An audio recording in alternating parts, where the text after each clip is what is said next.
Welcome, fellow bookworms, to TBRs Den. My name is Whitney, and today it is time for round 25 of Once Upon a TBR Hunny Jar, which is my TBR game, and we are going to be picking books for April. April is also going to be Aurelium. I am planning on participating in that, but I'm just going to kind of see what books I can make work from my game. I still wanted to play my game, and I'm excited. I did mention previously that I was gonna put all the Hunny Jar prompts back into the Hunny Jar. I decided there's still several in here from different movies and such. There's a lot of bookworms because I put the bookworms back in, but I decided I wanted to try to go through every prompt at least once before I put the other ones back in. So I'm no longer going to be putting the bookworms back in for probably the rest of the year or until I go through all the prompts, other than ones I don't complete. So like this one, spring themed, I used a reward on this and didn't actually fulfill it. So this one is going to go back in, but otherwise any of the bookworms that I normally would put back in, I'm not going to put back in. I just really want to make sure I go through every prompt once. And so, yeah, once I completely empty the Hunny Jar, then I'll put all the prompts back in. There is a prompt list if you're interested, linked down in the description below, that has all the prompts that I have, the characters and what I came up with for them, and then all the bookworm prompts as well. So the only one that will actually be going back in right now is spring themed. There was one other one I didn't complete, but I am rolling it over to March, and so I'll complete it in March. I do these videos about a month early, so I'm always doing them the beginning of the month instead of like most people do it at the end. But yeah, I think other than that, I do have my series little owl here. I did go ahead and put another 10 series, but I'm not going to put these in the owl until I complete series. So as I complete series, then I'll randomly pull one of these and put it in the owl, because I definitely want to focus on my big priority series. So we are going to pull, I think we're going to go ahead and pull 2. I think we're just going to stick with 2 each month, just to try to get myself through these series. So I will pull that first before we get into gameplay, and then I do have some books that I need to get on for like a year in Aldia. I have my genre-thon and just another book that I'm planning on reading kind of seasonally, that I need to get on for April, but we'll talk about those at the end. So let's go ahead and see what series we're going to be doing. I did get them put on paper instead of just those little handwritten ones, so they should be easier to see. Let's go ahead and go with this one for series number 1. I'm really hoping I get the last book in the Scholomance, so okay. This is fun. So we got the Winter Night trilogy by Katherine Arden, which I'm actually going to be reading another Katherine Arden book, so they'll be reading 2 of those. This one, I haven't started the series yet. It's a brand new series, so the first book will go on, so this is going to go back in after I pull my next book, or my next series, of course. So let's go ahead and, which one am I feeling? This one. This one jumped into my fingers. So we're going to be reading The Winter Night, the first book in the Winter Night trilogy. Okay, and another one that's going to be new is Life of a Cactus. It's a duology by Dusty Bowling. I haven't started this one. This is brand new to me as well. So I'll be reading the first one in that one. And so both of these will go back in because there's other books in that series. And so they'll just go back in there for next month. And then these, like I said, once I complete some series, then those will start going in to be pulled out of the mix. Put that down. Okay, I think that's it for right now. Let me go ahead and get the game board set up, and then we will get into gameplay, and we will then talk about the books. So I'll be right back. Alright, so we do still have one reward token, which allows me to forego a Hunny Jar prompt if I so choose. Just a reminder, the colors are different genres, but they're not required. They're just kind of guiding me to try to get those genres to, diversify my reading a little bit. So blue is sci-fi, yellow is historical, green is fantasy, red is romance, orange is mystery, thriller, horror, purple is a completely free pick this year. So no genre, and I don't have to pull a Hunny Jar prompt. And then black, I move forward 3 spaces and use that genre, and I also have to pull 2 Hunny Jar prompts. We also have our different characters. I did get Christopher Robin last time, so if I roll a 1, I have the option to re-roll. But Christopher Robin is a coming of age or middle grade. 2 is Pooh Bear, which is a classic or comfort read. 3 is Piglet, which is an auto by author or reread. 4 is Rabbit, which is a completely free choice. 5 is Al, which is a memoir, biography, or any type of nonfiction. 6 is Tigger, which is lighthearted or fast-paced. 7 is Eeyore, which is a literary or dystopian. 8 is Kinga and Rue, which are manga, graphic novel, or a children's book. So let's go ahead and see who we're going to get. I might roll again if we do get Eeyore or Kinga and Rue, because we've had them. And I do want to try to get some other characters, so. Okay. Kind of out of shot there, but we got a 5, which is Owl. So that's a memoir, biography, or any type of nonfiction. Let me go ahead and get all set up, and then we'll get to gameplay. All right, let's go ahead and see. And just a reminder, I move 2 squares for each color other than purple or black.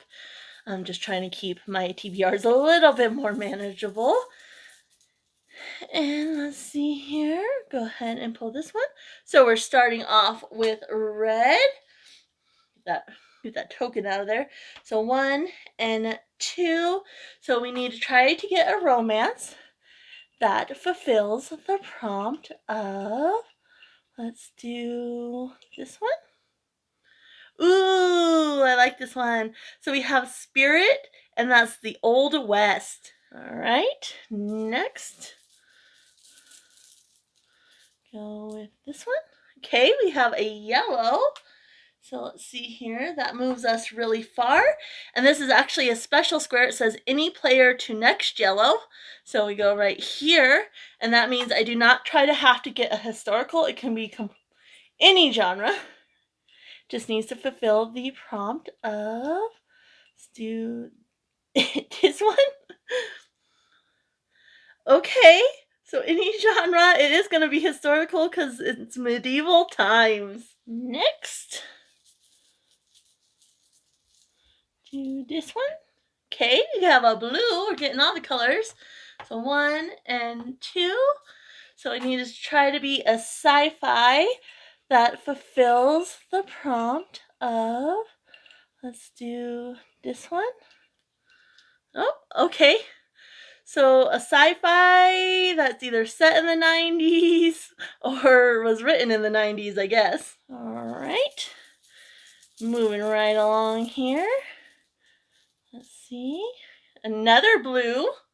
Another sci-fi. We go 1, 2. And so this one needs to fulfill the prompt of, let's do this one. Okay. So a sci-fi that one of the dogs pick. Next.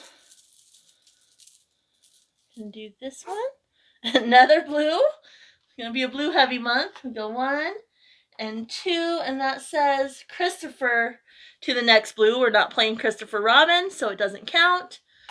So another potential sci-fi that fulfills the prompt of, let's do this one. Okay, so a booktube pick. Okay, let's do this one, green. So we go 1 and 2. So a fantasy that fulfills the prompt of, see this one? Okay, so loved one picked. All right. Next, so it looks like if we get red, blue, or black, we're done. Yellow, purple, and orange, we can move. And if we get a green, it has to go off to the side. Let's go ahead and see what we get here. This one? Okay, so we got a purple. So that is a completely free pick. I don't need to do the honey jar or anything like that. So let's go ahead and go on to the next one. So same thing, red, blue, black, we're done. Orange, we can move. Anything else off to the side. Do this one. Okay, so yellow off to the side. And this one. So that is a red. So that moves us 1 and 2, which means we reach the North Pole. And so North Pole is any genre, but it needs to fulfill the prompt of, yeah, let's just do this stack. Let's go right here in the middle. Ooh, okay. So this is Aladdin and it's a sheltered life. I'm going to go ahead and get my books picked and then I will be right back with my choices. All right, I am back. I have my books picked out, which went very, very well. I'm very happy with what I got. So first up, we had Al, who his prompt is to read either a memoir, biography, or any type of nonfiction. I had a lot of options, so I had my husband help me out. I gave him 4 of the ones I was kind of eyeballing, and he chose this one. I found this at a thrift store fairly recently, and the title just caught my eye, and I was like, I gotta get that one. And it's called Do Zombies Dream of Undead Sheep by Timothy Verstynen and Bradley Voytek. I just thought that title was interesting, and it's a neuroscientific view of the zombie brain. So it says, with their endless wandering, lumbering gait, insatiable hunger, and apparently memory-free existence, zombies are the walking nightmares of our deepest fears. But what do these characteristic behaviors reveal about the inner workings of the zombie mind? Combining tongue-in-cheek analysis with modern neuroscientific principles, Timothy Verstynen and Bradley Voytek show how zombieism can be understood in terms of current knowledge regarding how the brain works. In each chapter, the authors identify a characteristic zombie behavior that can be explained using neuroanatomy, neurophysiology, and brain behavior relationships, shedding light on fundamental neuroscientific questions. Walking an ingenious line between seriousness and satire, Do Zombies Dream of Undead Sheep leverages the popularity of zombie culture in order to give readers a solid foundation in neuroscience. So I hope this is going to be a fun time. It sounds like it will. And I like that it kind of combines something kind of ridiculous in a scientific way. So that is the first book on the list. Then we pulled a red. So we got a red disc, which is romance. And for this, we got Spirit, which is the Old West. It never wants to focus well at night. So for this one, I kind of strayed from the romance. Like I said, the most important part of this game is the honey jar prompts. The genres are just trying to kind of diversify my reading a little bit, but this does have a romance in it. So I'm going to be reading the third book in the, what is it called? The Gold Seer trilogy. And that's Into the Bright Unknown by Ray Carson. I read the first book last year, absolutely loved it, and tried to get to the second book multiple times. I haven't read the second book yet, but it is on my March TBR, so I should be able to get to it. And then I can get right into this one and completely knock that series off my to-do list, which will be fantastic. So in this one, you're basically following Leah, and she is a gold seer, so she can sense gold. And this is during the gold rush. And so in the first book, she ends up on the run and she's on the Oregon Trail and she's disguising herself as a boy and she goes to California. And then the next two books are following the group of people in California. Like I said, there is a romance with her and her one friend.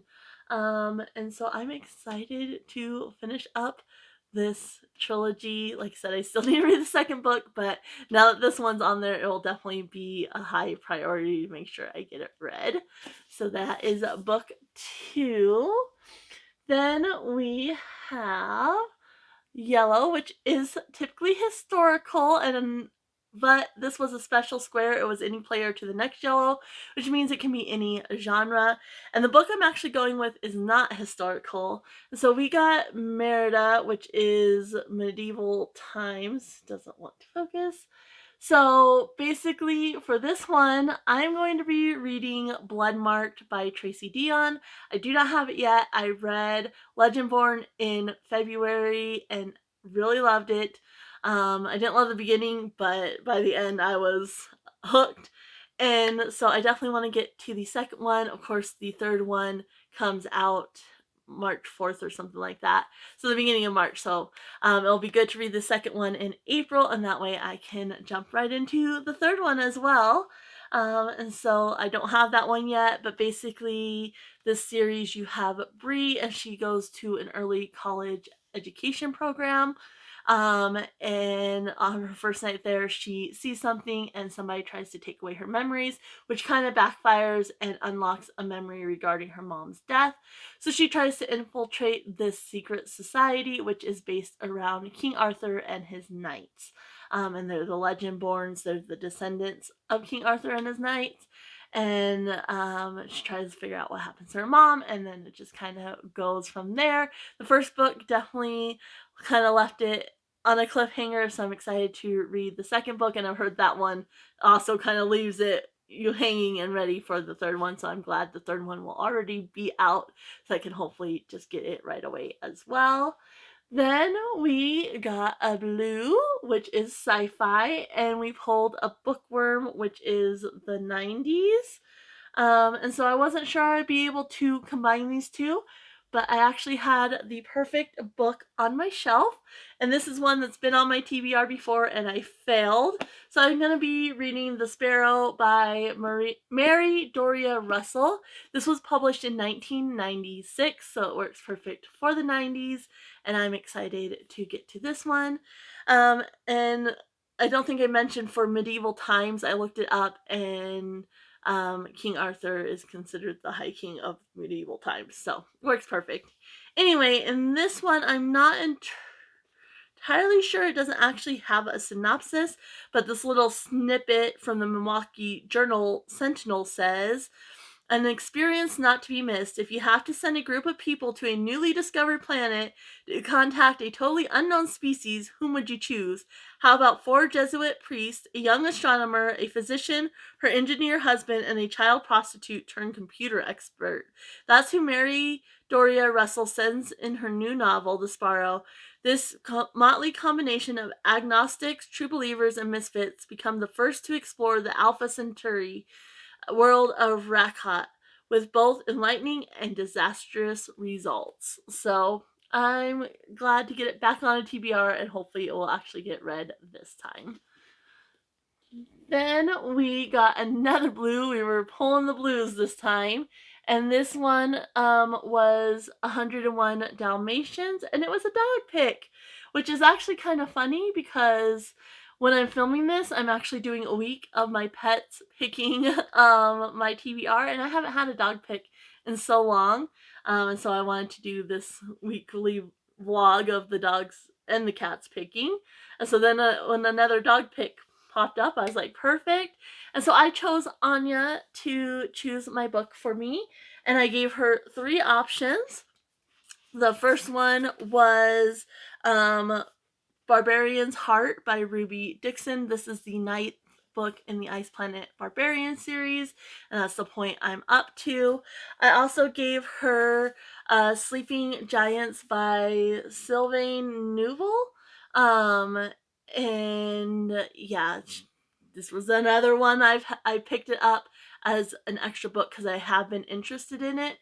So when I did a Pango order, I added this one. And then I also gave her the first book in the Expanse series by James S. A. Corey, Leviathan Wakes. I have this both physically and on audio. I'll go ahead and insert the clip now. Release. And as you can see, she chose Leviathan Wakes, of course, the biggest one. But like I said, I do have it on audio as well. So hopefully it won't be too bad. I've been really interested in this series for a while. And then I came across this at a thrift store. I love thrifting books. And so I was so excited when I saw it. And it's the perfect opportunity to actually give it a go and see what I think about it. I also recently found this author's newest book as well at a thrift store, so I have that one, but I thought I wanted to start here. So this is what I'll be reading. It says, "Welcome to the future. Humanity has colonized the solar system, Mars, the moon, the asteroid belt, and beyond, but the stars are still out of our reach. Jim Holden is XO of an ice miner, making runs from the rings of Saturn to the mining stations of the belt. When he and his crew stumble upon a derelict ship, the Sculpuli, they find themselves in possession of a secret they never wanted, a secret that someone is willing to kill for, and kill on a scale unfathomable to Jim and his crew. War is brewing in the system unless he can find out who left the ship and why. Detective Miller is looking for a girl, one girl in a system of billions, but her parents have money and money talks. When the trail leads him to the Scopuli and rebel sympathizer Holden, he realizes that this girl may be the key to everything. Holden and Miller must thread the needle between the Earth government, the outer planet revolutionaries, and secretive corporations, and the odds are against them. But out in the belt, the rules are different, and one small ship can change the fate of the universe. So I'm excited to finally give that a go. So there's that one. Then let's see, we got another blue, so another sci-fi, and this one is a booktube pick, so another bookworm. And for this one, I didn't look it up. I'll try to leave, if I can find out who's doing the read along or whatnot, I'll try to leave that link down below. I don't remember where I saw it, but I did see somebody mention that somebody, again, don't remember who, but I'll try to link it down below. I watch a lot of TBR videos, like All in a Rush, and it kind of gets muddled. But somebody's doing a read-along of the Red Rising series. I think they're actually going to be reading the second book in March. So maybe, I don't know if they're doing it like bi-monthly or what, but they might be reading the third one. I don't know. I'm not participating officially. It just happens to be I'm reading the series while they're doing their read along. So I'm going to be going with Morning Star by Pierce Brown. This is the third book in the Red Rising series.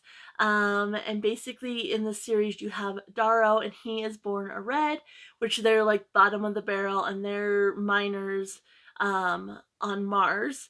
And they're basically, they live underground. They're told that they're mining for a better future for humanity, to help terraform Mars and allow people to live there. But they're not told that people are already living on Mars and successfully and well.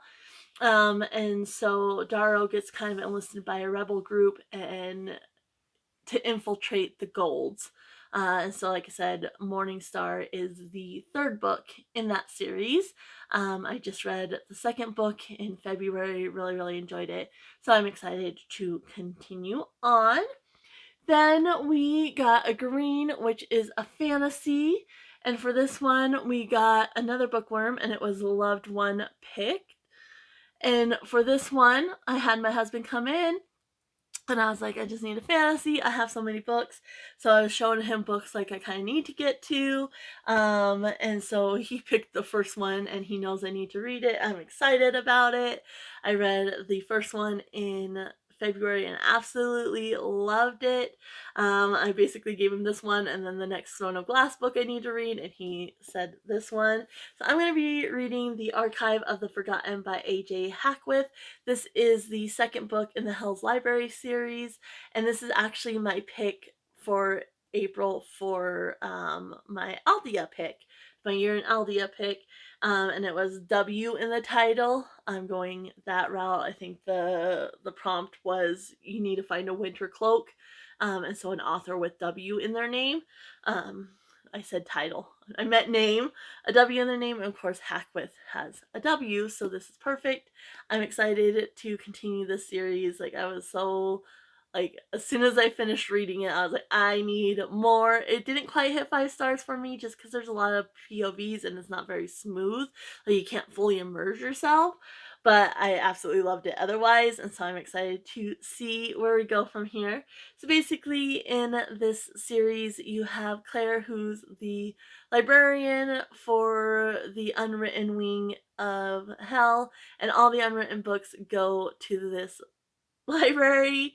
And sometimes they get restless and they try to escape. Like, the books very much have a life to them.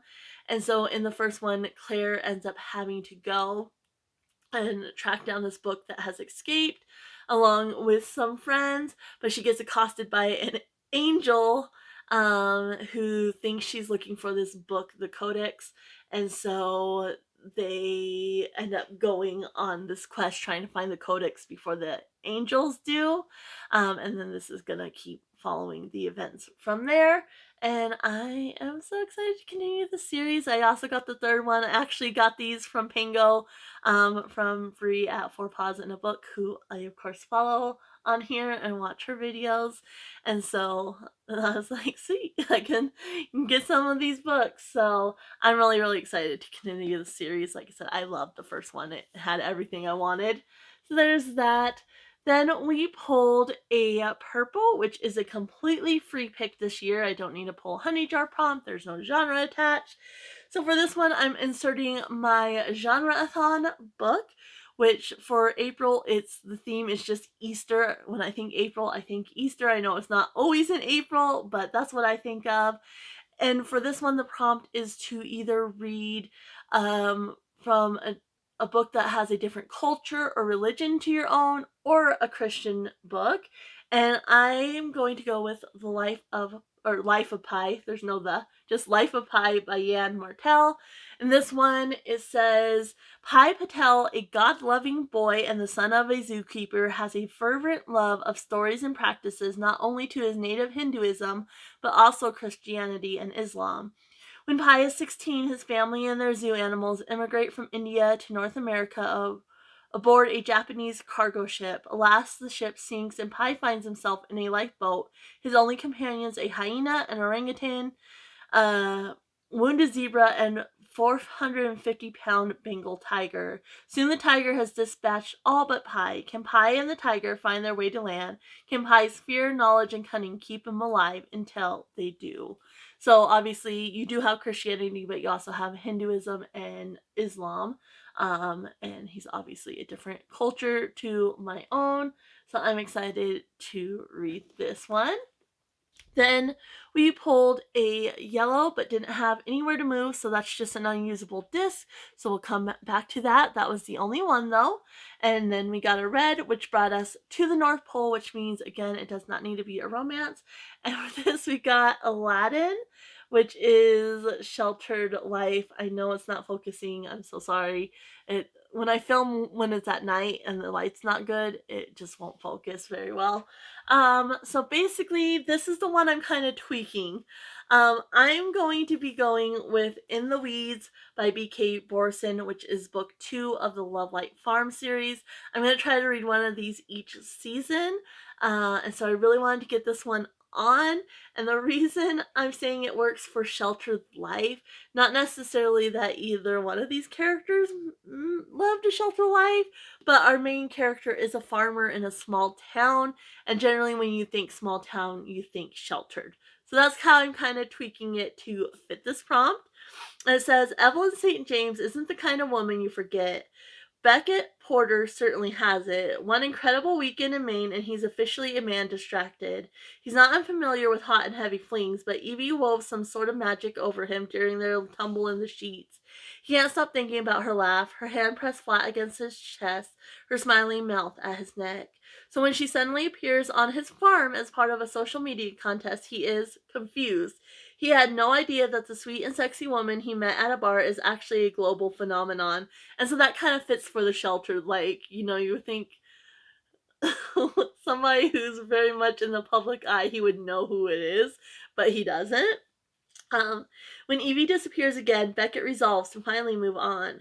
But Evie, who has been feeling disconnected from her work and increasingly dissatisfied with life online, is trying to find her way back to something real. She returns to the last place she was happy, Lovelight Farms, and the tiny town of Inglewild. And it has absolutely nothing to do with the hot farmer she spent 2 unforgettable nights with. So I'm excited to continue on this series. Like I said, I'm trying to read one each kind of season. I read Lovelight Farms back in December. This one in April. I'll read probably the next one June or July, and then the last one in October most likely. But yeah, I'm excited to continue with the series. I loved Lovelight Farms. Like, I absolutely adored it. Couldn't get enough.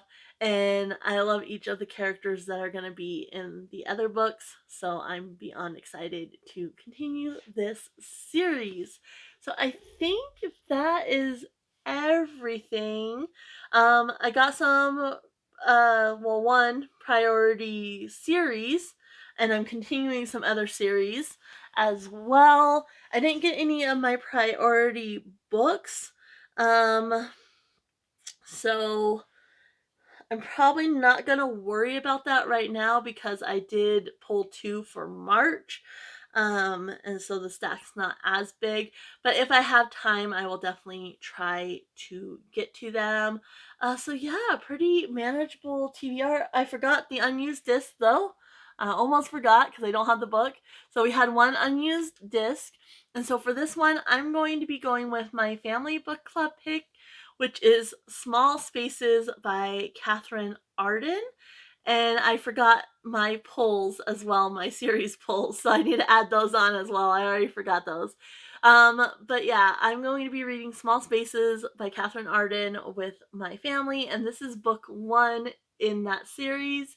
And so in that one, you basically, it's a middle grade, and I forget the main character's name, but she kind of loves books. She uses them as an escape after a tragic event, and she comes across this person trying to throw this book in the river, and she snags it and runs off. And she ends up reading about this woman, 2 brothers, and a deal made with the smiling man. She thinks it's fiction until her and her class go on this class trip, and she finds the grave of the people from the book. On the way back to school from the field trip, the bus breaks down and the driver tells them they need to run because at nightfall they will come for them.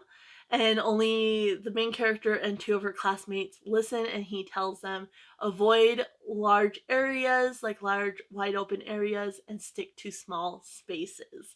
So I'm really excited for this. I was surprised that my family chose it because I didn't think they would want to read a middle grade. So I'm really excited for that one. Let me go ahead and grab the 2 from my series jar, and I'll talk about them real quick before I wind this up. Okay, so first up we pull the other Katherine Arden, and so this is the first book in the Winter Night trilogy, and that's The Bear and the Nightingale. And this one says, winter lasts most of the year at the edge of the Russian wilderness, and in the long nights, Vasilisa and her siblings love to gather by the fire to listen to their nurse's fairy tales. Above all, Vasya loves the story of Frost, the blue-eyed winter demon. White Russians fear him, for he claims unwary souls, and they honor the spirits that protect their homes from evil. Then Vasya's widowed father brings home a new wife from Moscow. Fiercely devout, Vasya's stepmother forbids her family from honoring their household spirits. But Vasya fears what this may bring, and indeed, misfortune begins to stalk the village. But Vasya's stepmother only grows harsher determined to remake the village to her liking and to groom her rebellious stepdaughter for marriage or a convent. As the village's defenses weaken and evil from the forest creeps nearer, Vasilisa must call upon dangerous gifts she has concealed to protect her family from a threat sprung to life from her nurse's most frightening tales. I've wanted to read this for so long. I'm very excited to get started on this series. And then the other one we pulled from the jar is the first one in the Life of a Cactus duology, and this is Insignificant Events in the Life of a Cactus by Dusty Bowling. Avon Green didn't lose her arms in an alligator wrestling match or a wildfire in Tanzania. Sorry, it's kind of funny. I got my brain broke for a second. Anyway, that's just what she tells people when she gets the looks. The truth is, Avon was born without arms, but at age 13, that hasn't stopped her from doing almost anything. Then her parents take a job running stagecoach past a rundown western theme park in Arizona, and Avon has to leave everything she knows behind. Avon struggles to make friends at her new school where the kids can't seem to see past her missing arms. But her life takes another unexpected turn when she meets Connor, a classmate who also feels isolated because of his own disability. Together they discover an old storage shed at the park that holds bigger secrets than Avon ever could have imagined. It's hard to solve a mystery, help a friend, and face your fears, but Avon's about to find out what she's capable of and how far from insignificant she is. This probably would have worked for the Old West theme as well, but that's okay because I'm very happy with my choices. So this is the stack plus the 3 books that I don't have. Bloodmarked, Morningstar, and Small Spaces. This is a really great month. I'm excited for pretty much all of these, and I really can't wait to get to them. I'm hoping these work well for Aurelium, because, obviously I don't want to add on too much more to this already big stack. But that's it for me. I would love to know if you've read any of these, if you're interested in reading any of these, or a book you're excited about that you have coming up.